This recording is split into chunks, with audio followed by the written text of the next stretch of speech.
ಅಧ್ಯಾಯ 1 ಅರ್ಜುನ ವಿಷಾದ ಯೋಗ ಶ್ಲೋಕ 10 ಅಪರ್ಯಾಪ್ತಂ ತದಸ್ಮಾಕಂ ಬಲಂ ಭೀಷ್ಮಾಭಿರಕ್ಷಿತಂ ಪರ್ಯಾಪ್ತಂ ತ್ವಿದಮೇತೇಷಾಂ ಬಲಂ ಭೀಮಾಭಿರಕ್ಷಿತಂ ಅನುವಾದ ನಮ್ಮ ಸೈನ್ಯವು ಭೀಷ್ಮರಿಂದ ರಕ್ಷಿಸಲ್ಪಟ್ಟಿರುವುದರಿಂದ ಅಪಾರವಾದುದು ಮತ್ತು ಅಜೇಯವಾಗಿದೆ. ಆದರೆ ಇವರ ಸೈನ್ಯವು ಭೀಮನಿಂದ ರಕ್ಷಿಸಲ್ಪಟ್ಟಿರುವುದರಿಂದ ಹೋಲಿಕೆಯಲ್ಲಿ ಸೀಮಿತವಾಗಿದೆ. ಇದರ ಭಾವಾರ್ಥ ಹೀಗಿದೆ.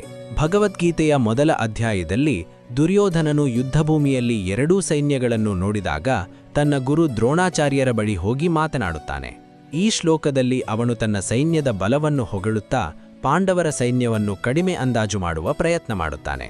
ದುರ್ಯೋಧನನು ಹೇಳುವಂತೆ ಕೌರವರ ಸೇನೆಗೆ ಪಿತಾಮಹ ಭೀಷ್ಮರಂತಹ ಅಪ್ರತಿಮ ಯೋಧರು ರಕ್ಷಕರಾಗಿದ್ದಾರೆ. ಭೀಷ್ಮರು ಅಸಾಧಾರಣ ಶೌರ್ಯ, ಅನುಭವ ಮತ್ತು ಯುದ್ಧ ಕೌಶಲ್ಯ ಹೊಂದಿದವರು. ಅವರ ಉಪಸ್ಥಿತಿಯಿಂದ ಕೌರವ ಸೇನೆ ಅಜೇಯವೆಂದು ದುರ್ಯೋಧನನು ನಂಬಿದ್ದಾನೆ. ಮತ್ತೊಂದು ಕಡೆ ಪಾಂಡವರ ಸೇನೆಯನ್ನು ಭೀಮನು ರಕ್ಷಿಸುತ್ತಿದ್ದಾನೆ ಎಂದು ಹೇಳಿ ಅದನ್ನು ಹೋಲಿಕೆಯಲ್ಲಿ ಕಡಿಮೆ ಎಂದು ತೋರಿಸಲು ಯತ್ನಿಸುತ್ತಾನೆ. ಆದರೆ ಈ ಮಾತಿನ ಹಿಂದೆ ದುರ್ಯೋಧನನ ಮನಸ್ಸಿನ ಆತಂಕವೂ ಅಡಗಿದೆ. ಹೊರಗೆ ಆತ್ಮವಿಶ್ವಾಸದಿಂದ ಮಾತನಾಡಿದರೂ ಒಳಗೆ ಪಾಂಡವರ ಶಕ್ತಿ ಮತ್ತು ಧರ್ಮದ ಬಲದ ಬಗ್ಗೆ ಅವನಿಗೆ ಭಯವಿತ್ತು.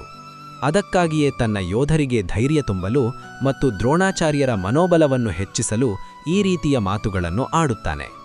ಈ ಶ್ಲೋಕದಿಂದ ಒಂದು ಪ್ರಮುಖ ಜೀವನ ಪಾಠ ಸಿಗುತ್ತದೆ. ಕೇವಲ ಸಂಖ್ಯಾಬಲ ಅಥವಾ ಬಾಹ್ಯ ಶಕ್ತಿ ಜಯವನ್ನು ತರುವುದಿಲ್ಲ. ನಿಜವಾದ ವಿಜಯವು ಧರ್ಮ, ಸತ್ಯ, ಏಕತೆ, ಆತ್ಮವಿಶ್ವಾಸ ಮತ್ತು ಭಗವಂತನ ಅನುಗ್ರಹದಿಂದ ಬರುತ್ತದೆ. ಕೌರವರ ಬಳಿ ಹೆಚ್ಚಿನ ಯೋಧರು, ಆಯುಧಗಳು ಮತ್ತು ಶಕ್ತಿ ಇದ್ದರೂ ಅವರು ಅಧರ್ಮದ ಪರವಾಗಿದ್ದರಿಂದ ಅಂತಿಮವಾಗಿ ಸೋತರು. ಪಾಂಡವರು ಸಂಖ್ಯೆಯಲ್ಲಿ ಕಡಿಮೆ ಇದ್ದರೂ ಧರ್ಮದ ಮಾರ್ಗದಲ್ಲಿದ್ದ ಕಾರಣ ವಿಜಯವನ್ನು ಸಾಧಿಸಿದರು. ಈ ಶ್ಲೋಕವು ನಮಗೆ ಮತ್ತೊಂದು ಸಂದೇಶವನ್ನು ನೀಡುತ್ತದೆ. ಅನೇಕ ಬಾರಿ ಮನುಷ್ಯನು ತನ್ನ ಸಾಮರ್ಥ್ಯವನ್ನು ಹೆಚ್ಚಾಗಿ ಮತ್ತು ಇತರರ ಸಾಮರ್ಥ್ಯವನ್ನು ಕಡಿಮೆಯಾಗಿ ಅಂದಾಜು ಮಾಡುತ್ತಾನೆ. ಅಹಂಕಾರವು ನಿಜವಾದ ಪರಿಸ್ಥಿತಿಯನ್ನು ಅರಿಯದಂತೆ ಮಾಡುತ್ತದೆ. ದುರ್ಯೋಧನನಿಗೂ ಇದೇ ತಪ್ಪಾಯಿತು. ಅವನು ತನ್ನ ಸೇನೆಯ ಬಲವನ್ನು ಮಾತ್ರ ಕಂಡನು, ಆದರೆ ಪಾಂಡವರ ಧರ್ಮನಿಷ್ಠೆ, ಶ್ರೀಕೃಷ್ಣನ ಮಾರ್ಗದರ್ಶನ ಮತ್ತು ಅವರ ಏಕತೆಯ ಶಕ್ತಿಯನ್ನು ಅರ್ಥೈಸಿಕೊಳ್ಳಲಿಲ್ಲ. ಇಂದಿನ ಜೀವನದಲ್ಲಿಯೂ ಇದೇ ಪಾಠ ಅನ್ವಯಿಸುತ್ತದೆ.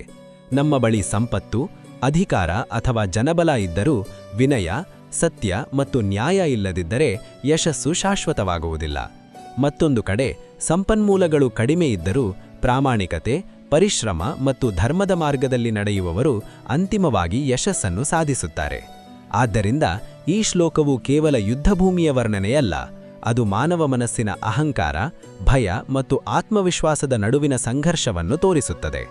ನಿಜವಾದ ಶಕ್ತಿ ಹೊರಗಿನ ಬಲದಲ್ಲಲ್ಲ, ಧರ್ಮದಲ್ಲಿ ಮತ್ತು ಸತ್ಯದಲ್ಲಿ ಇದೆ ಎಂಬುದನ್ನು ಶ್ರೀಮದ್ ಭಗವದ್ಗೀತೆ ಈ ಶ್ಲೋಕದ ಮೂಲಕ ನಮಗೆ ಬೋಧಿಸುತ್ತದೆ. ಮುಂದಿನ ಸಂಚಿಕೆಯಲ್ಲಿ 11ನೇ ಶ್ಲೋಕವನ್ನು ಆಳವಾಗಿ ತಿಳಿಯೋಣ. ಹರೇ ರಾಮ ರಾಮ ರಾಮ ಹರೇ ಹರೇ, ಹರೇ ಕೃಷ್ಣ ಕೃಷ್ಣ ಕೃಷ್ಣ ಹರೇ ಹರೇ.